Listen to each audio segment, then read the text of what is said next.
Hello दोस्तों, welcome to math Guru.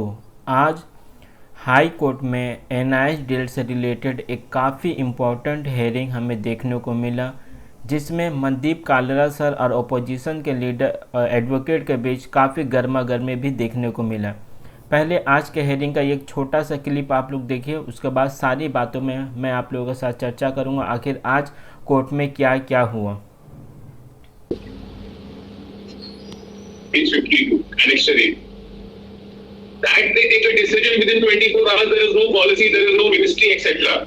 Now to implement, they are saying for the past 4 months we will set upon. Sir के द्वारा भी उठाया गया कि जब एनआईएस डीएलएड को इनवैलिड करार दिया गया था सुप्रीम कोर्ट के द्वारा, तो उसको 24 घंटे के अंदर सभी राज्य, सभी रिक्रूटमेंट बॉडी जिसमें केवीएस भी आता है, उसके द्वारा उसको एक्सेप्ट किया गया और एनआईएस को चलती भर्ती प्रक्रिया से बाहर कर दिया गया। लेकिन जब उसी सुप्रीम कोर्ट के द्वारा एक बार क्लेरिफिकेशन ऑर्डर फिर से दिया गया कि एनआईएस डीएलएड पूरी तरीक़ा से वैलिड है किसी भी फ्रेश रिक्रूटमेंट के लिए, तो अब सभी राज्य और सभी रिक्रूटमेंट बॉडी इंक्लूडिंग केवीएस उसको आनाकानी कर रही है इम्प्लीमेंट करने में।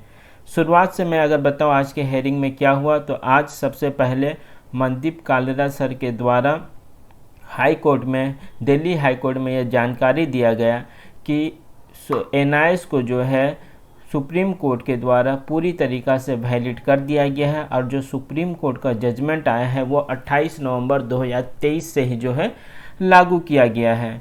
उसके बावजूद भी केवीएस अभी तक एनआईएस डीएलएड कैंडिडेट को भर्ती प्रक्रिया में शामिल नहीं कर रहा है।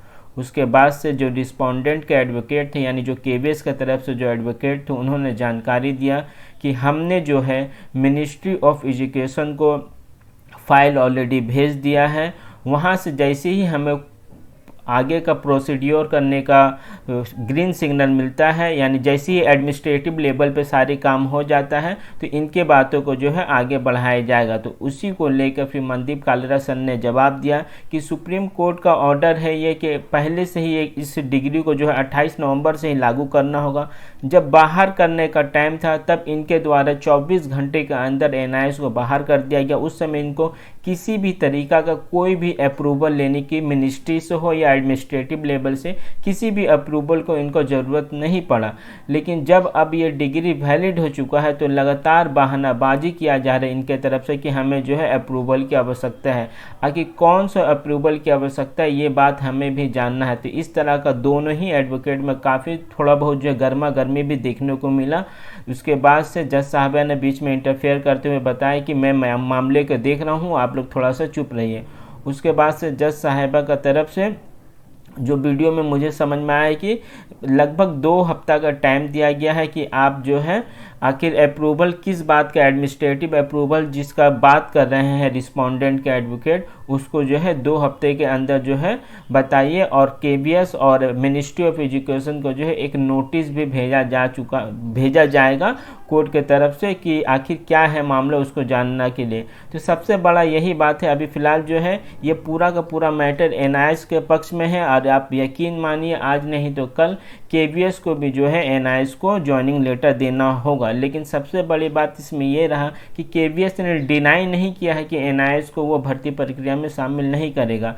जो एडवोकेट के द्वारा यही बताया गया है कि सिर्फ एडमिनिस्ट्रेटिव अप्रूवल की ज़रूरत है। जैसे ही, हालांकि उनके द्वारा ये भी जानकारी दिया गया कि जो फाइल है अप्रूवल के लिए वो ऑलरेडी जो है सेंड किया जा चुका है, मिनिस्ट्री हो या एडमिनिस्ट्रेटिव लेवल पर। जैसे ही वहाँ से अप्रूवल मिल जाएगा एनआईएस को जो है भर्ती प्रक्रिया में शामिल कर लिया जाएगा। लेकिन एक लिमिट होता है किसी का भी वेट करने का। लगातार जजमेंट आने के बाद भी 2 महीना से अधिक का समय हो गया, हम लोग अभी तक वेट कर रहे थे। इस सारी बातों का जानकारी मनदीप कालरा सर ने बहुत ही अच्छी तरीके से आपके कोर्ट के सामने रखा। इसके अलावा मनदीप कालरा सर ने जो 20 दिसंबर का जजमेंट आया था एनआईएस के पक्ष में बीपीएससी वाले मामले में, उसके अलावा कौन कौन से राज्य ने सुप्रीम कोर्ट का जो जजमेंट है उसको मानते हुए एनआईएस को शामिल किया भर्ती प्रक्रिया में, इन सारी बातों का जानकारी जो है उन्होंने कोर्ट में दिया है। तो उम्मीद है केवीएस के स्टूडेंट को भी बहुत ही जल्द जो है अच्छा न्यूज़ मिलेगा और मुझे पूरा का पूरा यकीन है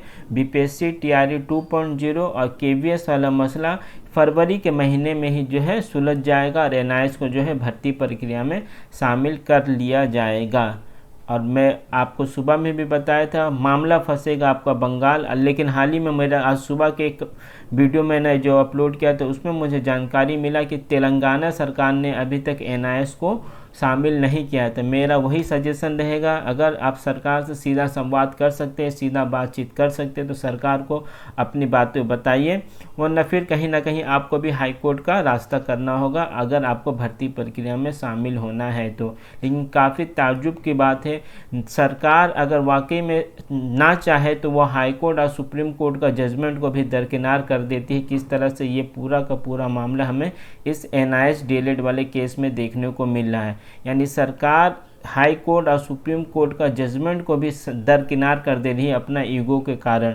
खैर जो भी है, उम्मीद है आने वाले कल में एनआईएस का सभी तरह का परेशानी दूर हो जाएगा। चैनल पर अगर आप लोग नए हैं तो चैनल के साथ बने रहें। Thank you.